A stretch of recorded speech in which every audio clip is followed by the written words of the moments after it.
Agrair-te la presència, ets una persona molt activa, una de les ànimes, jo crec, de l'Associació de Veïns de Sagrada Família. Nosaltres ja fa anys que col·laborem amb vosaltres amb la recollida d'aliments al Nadal, des de Balcells, per la gent del barri. Què és el que feu a l'Associació de Veïns de Sagrada Família? L'Associació de Veïns va estar gestionant el menjador social del barri. Molt bé.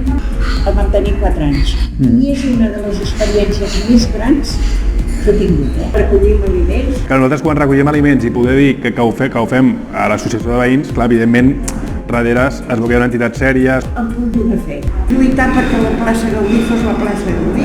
Lluitar perquè l'avinguda Gaudí estigués oberta, que això també va ser un gran benefici pels comerciants. A més, va des de Sant Pau fins a Sagrada Família. 2 monuments emblemàtics del barri, no? Que és important que el barri tingui una associació de veïns forta, sòlida, amb ganes de fer coses, voluntària, que tot és molt maco perquè tot és molt altruista, vull dir que ho fas totalment, al 100%. Vull dir que tot això són coses que es van aconseguir, potser, perquè l'Associació de Veïns ha demostrat que és fidel a allò que es va proposar, que va ser benefici del barri, lluitar pel barri.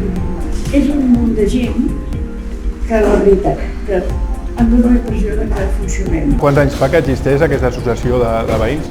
Aquest any farà 50 anys. Si fa més de 20 anys que tu estàs a l'associació ficada de veïns. 24, Sí. ja ho sé. Sí.